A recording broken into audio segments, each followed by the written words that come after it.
ভাই আয়করের বিষয়ে বলার কিছু নাই, একটা কথাই আমাদের বলা আছে, আমরা কর দিব না। কেন দিব না আপনি জানতে চান?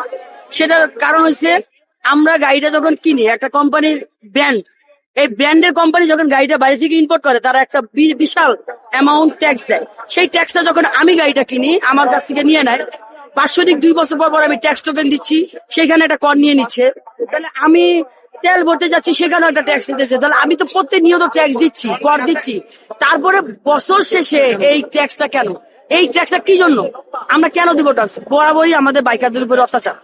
আমি পদ্মা সেতু বলেন, এলিভেটেড এক্সপ্রেস বলেন, এইগুলি যে হয়েছে আমাদের টাকা দিয়ে হয় নাই, আমাদের ট্যাক্স দিয়ে হয় নাই। হয়েছে তো, আপনারা আমার সবার টাকা দিয়ে ট্যাক্স দিয়ে হয়েছে, আমাদের এই বেটে এক্সপ্রেস উঠতে দেয় না। পদ্মা সেতুতে উঠতে গেলে অনেক ঝড়ঝাপটা করে, অনেকই করে আমরা একটা লেন মেনটেন করে দিছে। আমাদের সবসময় দেখছি বাইকার আমরা যারা একটু নরম, আমাদের উপরেই তারা গরম হয়, জুলুম করে। কেন? আমরা আর জুলুমের শিকার হইতে চাই না। আমরা সরকারের কাছে একটা অনুরোধ, আমি সকল ভাই বোনেদের উপর দিকে অনুরোধ করতেছি যে আমরা এই কর দিব না। সরকারের কাছে আমি যে আশা করি সরকার আমাদের এই অবশ্যই আমাদের কথাটা শুনবে। আমাদের এই 2,000 2,500 টাকা কর না নিলে সরকারের তেমন কিছু হবে না, কিন্তু আমাদের জন্য অনেক জুলুম হয়ে যাবে।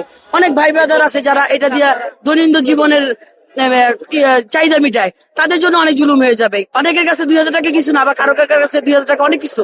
সো আমরা এই করটা দিতে চাচ্ছি না ভাইয়া। পুরো ফ্যামিলি সাফারার।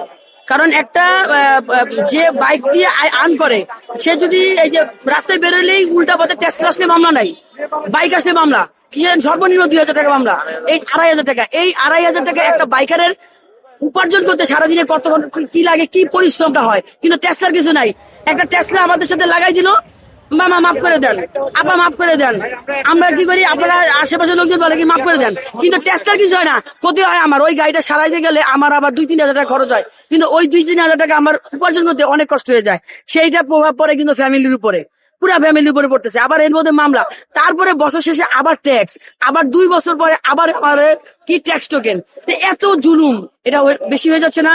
আমার মনে হয় কি এই সরকারের কাছে আমাদের মতো কেউ করে বলে নাই, এই জন্য উনি হয়তো বুঝে নাই, বা ওনার সিদ্ধান্ত নিছে যেটা ওনার সিদ্ধান্ত উনি আমাদের জানাইতে পারে। বাট আমাদের চাহিদা আমরা ওনাদের কাছে জানাইছি, সরকারের কাছে জানাইছি, এবং সরকারের কাছে আমাদের কাছে অনুরোধ, আমরা সকল ভাই ব্রাদার অনুরোধ করি যে এই জুলুমটা আমাদের বাইকারদের উপরে করেন না।